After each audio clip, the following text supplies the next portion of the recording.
Hey, FC here. Hope everybody's doing well. I hope your family's well. I hope you're not dealing with any of the COVID as far as a health problem, period, in your family, not anybody you know. Of course, we're all affected by it. My company is not affected that much. We're actually working quite a bit because we are a critical services contractor. So we're out there getting it. Because of that, I was doing some purchasing on eBay and not paying very much attention to it. So I thought I'd bring this up and you might get something out of it. I was on eBay and up came a sale of a 67 Corvette 427 coupe, 100% Hot Wheel. 100% Hot Wheels are the ones that are in the little black boxes. It's got two screws holding them in there. Aesthetically, you're supposed to put the box up on and stay in the box. I've bought a ton of these loose because usually it's a 3-pack or something. And then I bought a couple that I just unscrewed from the case, and I keep the cases, but I put them in my collection. They're real nice, detailed cars, the 100% Hot Wheels. So it's aesthetic, strictly aesthetic. Okay, so I look at this and I was like, yeah, that's a nice car. I'm gonna bid on it, so I bid on it.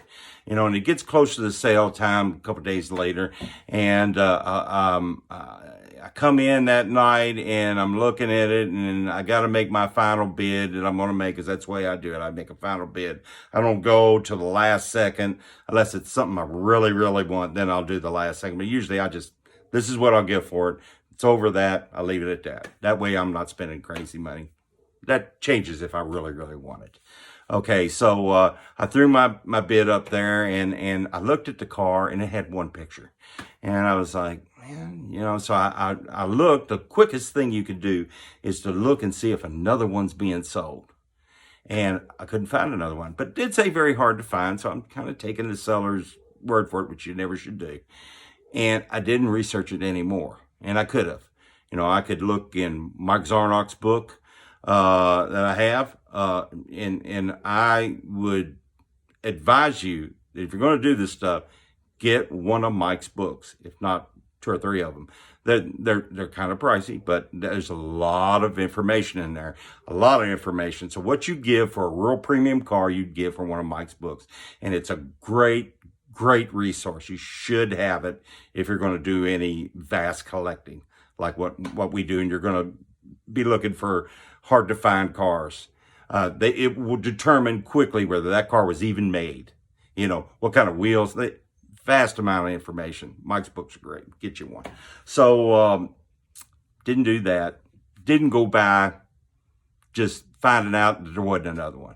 So I threw my last price up there and let it go. It's sold. I got it. It comes to me in 2 mailers, 1 mailer stuffed in it. I am about mailers. Nice stuff should be sent in a box. This one's sent in no box. So I get it out, and it's in plastic. It's all good. It's all good. I just don't, things can happen to a mailer. But it got there, and I pull this car out, and here it is. Oh, man, it's a nice little car.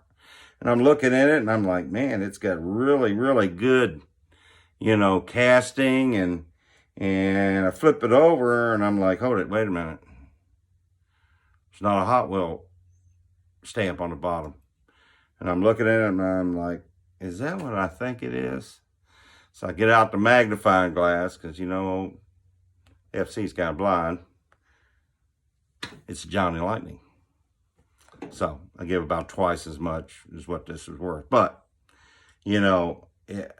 I'm real particular about my Corvette collection. Eddie Mac's got every Corvette there is, all of them. I'm very particular about the certain ones that I want in my collection, because he's already got every other one. So it's a nice car. It's a really nice, detailed out, I've got one Johnny Lightning in my collection. It's an Oldsmobile that was an old exhibition car back in the 60s. And just because I seen it in the magazines when I was a kid, and it's in my Oldsmobile, it's the only one, because Hot Wheels doesn't make anything like that. Well, other than 100% Hot Wheels. Sometimes you'll have, stuff show up that's old stuff like that. So anyway, getting back to this thing. when you find something that says very hard to find, when you find something that says it's a certain thing, 100% Hot Wheel, research it, especially if you're going to give good money for it. You know, if we'd have been up in the $30 range, you know, but, you know, it wasn't going, and that's another thing. There wasn't anybody pushing the prices up, you know, because I think everybody else already knew. You know, I wasn't even thinking because I was, you know, tired. So I learned. Hopefully you'll learn, and you won't spend too much on a car that you're buying off the internet.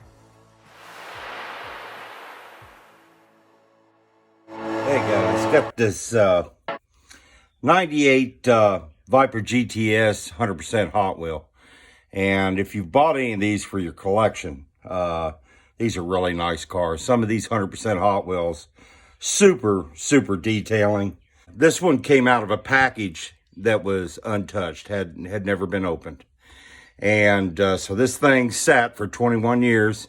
But the one thing that I've found with these old 100% Hot Wheels cars is a lot of them are held in the package with the hood up for display purposes. They'll have rubber bands in there back here where the hinges are, where my finger's at. Use my pointer instead. Back here. And that holds up the hood like that. They also have a rubber band over it that kind of holds it, which I don't know why they have that, because 2 screws go in the bottom of it.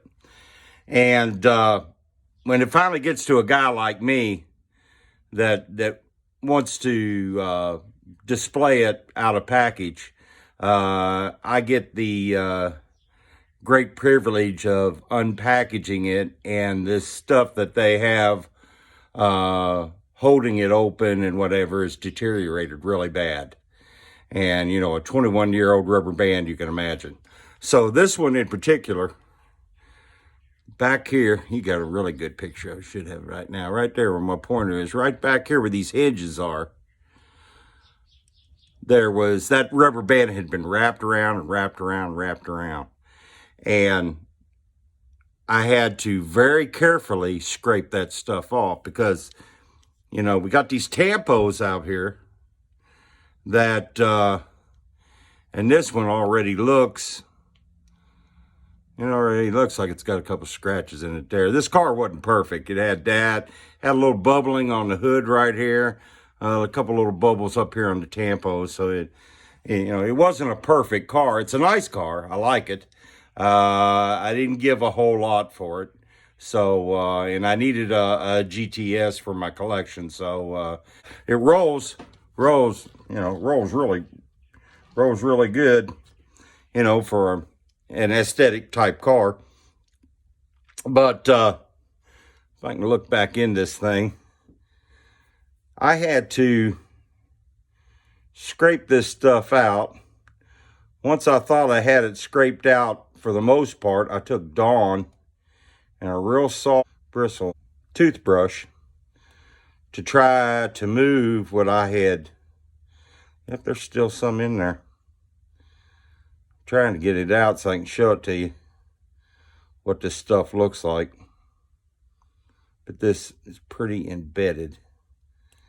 Try not to goof anything up when I'm doing it. You got to be really careful when you're cleaning these cars up that you don't goof anything up. To get this stuff out, I'm probably going to have to take the chassis apart, which I'm going to do since I'm out here in the shop. Just one screw here. Take it apart and see what happens. So let's take this thing apart and see what happens. Okay, here we are. We've got it pulled back apart, and it one screw in the front really, you can see the detail of that engine. And, you know, the detailing of the front suspension and what have you. I mean, they're really nice cars. And a little bit of damage to them front tampos right there. A little bit right there. I'm going to try to touch that up. See if I can't touch that up a little bit, make it look a little better. Hood's in good shape. That stuff was all embedded in these hinges right here to keep that hood open. But, you know, hood comes out in good shape. It just goes right down, hooks right down in there like that. So, now here's our, yeah, well, there the interior came out. Let me give you a little bit better look at this interior now. See, See that interior at, I don't know if you can see the gauges. All the gauge panels done. I don't know if you could see that or not, but all the gauges are done in it, and it's, you know, really kind of nice. Really nice interior to it, you know. These are super premium cars, you know. And again, built like a Hot Wheel, you know. And the axle set just, you know, just like a standard Hot Wheel. It's got a metal base to it. It's a flat black, silver done on the transmission and the rear end. You know, pretty nice. But you can see all that goo right there? That's that goo I've been digging out, and I mean there was tons of it. It was thick because that rubber band was wrapped around, so it would hold that open. So that's, you know, that's what got pushed down in there when we went to clean it all out. So trying to get some of this out. So I can, yeah. You need to be real careful when you're pulling these apart and you're washing them out, that you don't damage anything, that you get all the water out. I used a little air in the compressor and blew it out, or pull it apart. And I was trying not to pull it apart because I didn't want to get aggressive with it in any way and get to where something was damaged or we goofed something up. So I tried to clean it, put together, but it just wasn't working. You can see right there where there's a little bit of the rubber band as it came down across the tire in the package. And as they deteriorate, they kind of burn themselves into the wheel. There, that one came out with just a little scratching.